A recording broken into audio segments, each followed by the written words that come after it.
Hi friends, welcome to unique online coaching centre. तो आज हम काव्य खंड यानी पद्यांश के पहला चैप्टर सूरदास जी का संदर्भ सहित व्याख्या को नोट्स के जरिए आपको प्रोवाइड करने जा रहा हूं। तो आइए हम देखते हैं कि कैसे आप एक बार अगर मैं व्याख्या सहित बता दे रहा हूं, आप अगर उसको समझ जाएंगे तो आप पेपर में आसानी से लिख सकते हैं। तो चलिए हम बात करते हैं पहले पद्यांश के। तो इसमें पहला पद्य है क्या, चरण कमल बंदो हरिराई, जाकी कृपा पंगु गिरि लंधे, अंधे को सब कुछ दर्शाई, बहिरे सुने गंगे पुनि बोले, रंक चले सिर छत्र धराई, सूरदास स्वामी करुणा में बार बार बंद तिहि पाई। तो हम आगे देखते हैं व्याख्या के रूप में। तो इसमें कुछ जो वर्ड कठिन होता है उसका आंसर भी साथ वर्ड जो है उसका थोड़ा सा सरल रूप भी दे दिया है, शब्दार्थ जिसे कहते हैं। हरिराई श्री कृष्ण, पंगु मतलब लंगड़ा, लंघे मतलब लांग लेता है, गैंग मतलब पुंगा, रंक मतलब गरीब या दरिद्र, पाई मतलब चरण होता है। तो हम फिर अब ये प्रसंग देखते हैं। इस पद में भक्त कवि सूरदास जी ने श्री कृष्ण की महिमा का वर्णन करते हुए उनके चरणों की वंदना की है। तो प्रसंग में बताया जाता है कि जो कवि हैं हमारे, वो सूरदास की महिमा का वर्णन करते हुए उनके चरणों की वंदना की है। तो व्याख्या में देखते हैं। शिरोमणि व्याख्या उस पद्य का जो मैंने ऊपर लिखा है, चरण कमल बंदो हरिराई डॉट डॉट डॉट बार बार बंद तिहि पाई। तो व्याख्या, भक्त शिरोमणि सूरदास श्री कृष्ण के कमल रूपी चरणों की वंदना करते हुए कहते हैं कि इन चरणों का प्रभाव बहुत व्यापक है। इनकी कृपा हो जाने पर लंगड़ा व्यक्ति भी पर्वतों को लांघ सकता है और अंधे को सब कुछ दिखाई देने लगता है। इन चरणों के अनोखे प्रभाव के कारण बहरा व्यक्ति भी सुनने लगता है और गूंगा व्यक्ति बोलने लगता है। किसी दरिद्र व्यक्ति पर श्री कृष्ण के चरणों की कृपा हो जाए तो वह राजा बनकर अपने सिर पर राज छत्र धारण कर लेता है। सूरदास जी कहते हैं कि ऐसे दयालु प्रभु श्री कृष्ण के चरणों की वंदना मैं बार बार करता हूँ। काव्यगत सौंदर्य भी पूछ लिया जाता है कभी कभी, उसको भी हम देख लेते हैं। इसमें पहला, श्री कृष्ण के चरणों की असीम प्रभाव व्यंजित है, कवि का भक्ति भाव अनुकरणीय है। दूसरा, भाषा साहित्यिक ब्रज है। तीसरा, शैली मुक्तक है, छंद गीय पद है, रस भक्ति है, शब्द शक्ति लक्षणा है, गुण प्रसाद है, अलंकार, चरण कमल में रूपक पुनरुक्ति प्रकाश या अन्य प्रकार अनुप्रास है। क्वेश्चन दूसरा देखते हैं। अब पद्य दूसरा क्या है, अभिगत गति कछु कहत न आवे, जो गूंगे मीठे फल को रस, अंतर्गत ही भावे, परम स्वाद सबहि सुनिरंतर, अमित तोष उपजावे, मन बानी को अगम अगोचर, सो जान सो जो पावे। तो इसमें देखते हैं क्या कवि जी ने लिखा है, अभिगत गत कछु कहत न आवे, जो गूंगे मीठे फल को रस, अंतर्गत ही भावे, परम स्वाद सबहि सुनिरंतर, अमित तोष उपजावे, मन बानी को अगम अगोचर, सो जाने जो पावे। और आगे भी है कुछ और, तो देखते हैं। रूप रेखा गुण जाति जुगति बिनु, निरालंब गीत धावे, सब विधि अगम विचराहि, तात सुर सगुन पद गावे। इसमें कुछ वर्ड है जो शब्दार्थ हम देख लेते हैं। अभिगत निराकर ब्रह्मा, गति दशा, अंतर्गत हृदय में, भावे मतलब अच्छा लगता है, परम बहुत अधिक, अमित अधिक, तोष संतोष, उपजावे उत्पन्न करता है, अगम अगम्य पहुँच से बाहर, गोचर जो इंद्रियों नेत्रों से जाना न जा सके, रेख आकृति, जुगति युक्ति, निरालंब बिना किसी सहारे धावे दौड़े, तात इसलिए सगुण सगुण ब्रह्मा। प्रसंग, इस पद में सूरदास जी निर्गुण ब्रह्मा की उपासना में कठिनाई बताते हुए सगुण ईश्वर कृष्ण की लीला को गाने को ही श्रेष्ठ बताया है। व्याख्या में देखते हैं भक्त शिरोमणि सूरदास जी क्या कहते हैं। भक्त शिरोमणि सूरदास जी कहते हैं कि निर्गुण ब्रह्मा का वर्णन करना अत्यंत कठिन है। उसकी स्थिति के विषय में कुछ भी नहीं कहा जा सकता। निर्गुण ब्रह्मा की उपासना का आनंद किसी भक्ति के लिए उस प्रकार की अवर्णनीय है जिस प्रकार गूंगे के लिए मीठे का फल का स्वाद, जिस प्रकार गूंगा व्यक्ति मीठे फल के स्वाद को कहकर नहीं प्रकट कर सकता, वह मन ही मन उसके आनंद का अनुभव किया करता है। उसी प्रकार निर्गुण ब्रह्मा की भक्ति के आनंद का केवल अनुभव किया जा सकता है, उसे वाणी द्वारा प्रकट नहीं किया जा सकता। यद्यपि निर्गुण ब्रह्मा की प्राप्ति से निरंतर अत्यधिक आनंद प्राप्त होता है और उपासक को उससे असीम संतोष भी प्राप्त होता है, परंतु यह प्रत्येक की सामर्थ्य से बाहर की बात है। उसे इंद्रियों से नहीं जाना जा सकता। निर्गुण ब्रह्मा का न कोई रूप है, न कोई आकृति है, न उसकी कोई निश्चित विशेषता है, न ही जाति और न किसी व्यक्ति से प्राप्त किया जा सकता है। ऐसी स्थिति में भक्त का मन बिना किसी आधार के कहाँ भटकता रहेगा, क्योंकि निर्गुण ब्रह्मा किसी प्रकार के पहुँच से बाहर है।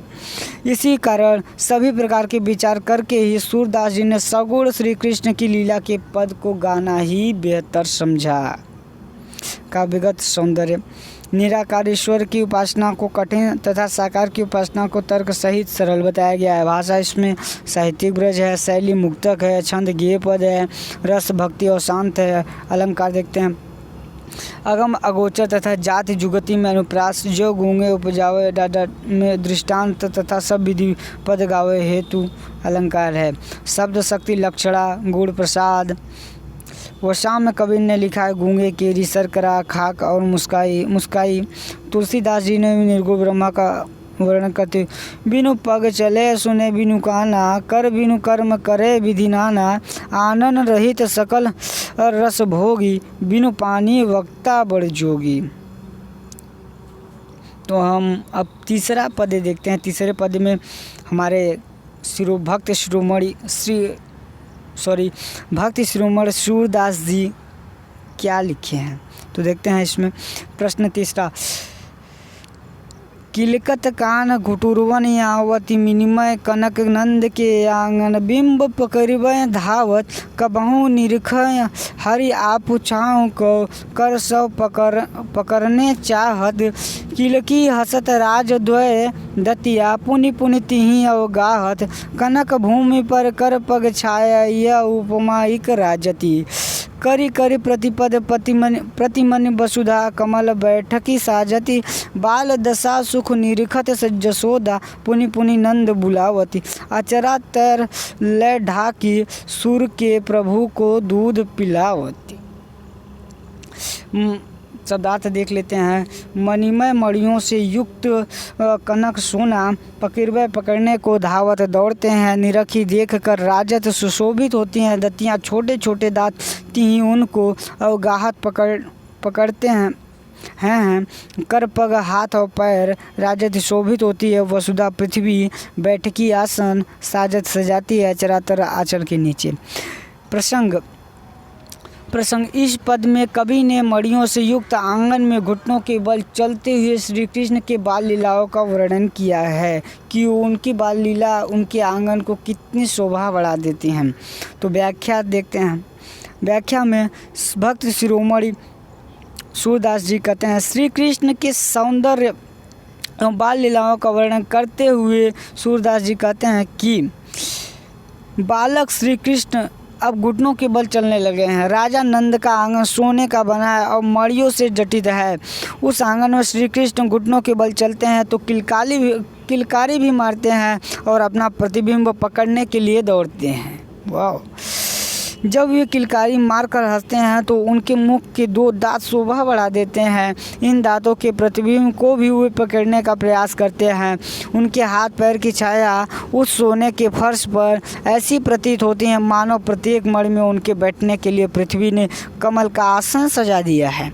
अथवा प्रत्येक मणि पर उनके कमल जैसे हाथ पैरों का प्रतिबिंब पड़ने से ऐसा लगता है कि पृथ्वी पर कमल के फूलों का आसन बिछा हुआ हो। श्री कृष्ण की बाल लीला को देखकर माता यशोदा जी बहुत आनंदित होती हैं और बाबा नंद को बार बार वहाँ बुलाती हैं। इसके बाद माता यशोदा सूरदास के प्रभु बालक कृष्ण को अपने आंचल से ढककर दूध पिलाती हैं। काव्यगत सौंदर्य देखते हैं। प्रस्तुत पद में श्री कृष्ण की सहज स्वाभाविक हाव भावपूर्ण बाल लीलाओं का सुंदर और मनोहरी चित्रण हुआ है। भाषा सरस मधुर ब्रज शैली मुक्तक छंद गेय पद रस वात्सल्य शब्द शक्ति करी करी प्रतिपद प्रति मन वसुधा कमल बैठकी साजति में लक्षणा गुण प्रसाद और माधुर्य अलंकार किलकत कान दतिया प्रतिपद प्रतिमन में अनुप्रास कमल बैठकी में रूपा करी करी पुनि में पुनरुक्ति का प्रयास पुनरुक्ति प्रकाश भाव साम्य। तुलसीदास ने भी भगवान श्री राम के बाल रूपी की कुछ ऐसी ही झांकी प्रस्तुत की है। आंगन फिरत घुटुरवन दावे नील जलज तनुश्याम राम शिशु जननी निरख मुख निकटत बोलयो। चौथे पद में हम देखते हैं कि सूरदास जी ने इस पद के जरिए क्या संदेश देना चाहते हैं, तो चलिए देखते हैं। मैं अपनी सब गाय चरई हूँ प्रात हो तो बल के संग जई हो तेरे कहे न रही हो ग्वाल बाल गायनी के भीतर न कहूँ डर नहीं लागत आज न सोऊ नंद दुहाई रहनो रहेंगो जागत और ग्वाल सब गाय चरई हो मैं घर बैठो रही हूँ सूर श्याम तुम सोई रही हो अब प्रात जान मैं दई हूँ। जय शब्दार्थ जय हो जाऊँगा गायन गाय के नए कहूँ थोड़ा भी सोए रही हो सो जाओ जान दे हो मैं जाने दूंगी।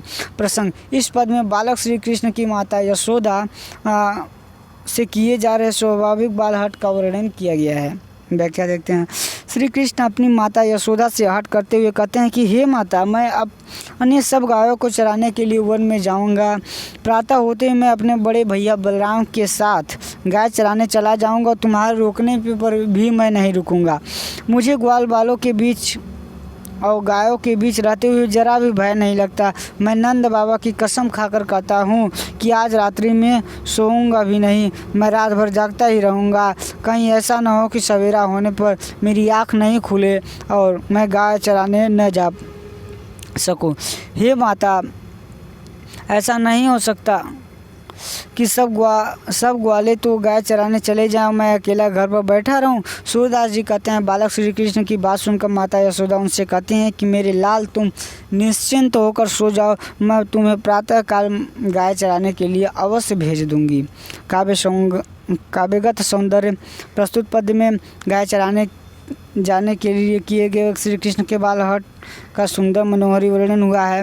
भाषा सरस और सुबोध ब्रज शैली मुक्त छंद गेय पद रस वात्सल्य अलंकार अनुप्रास गुण माधुर्य। तो और हम अगले वीडियो में लाएंगे, तब तक के लिए आज बस इतना ही।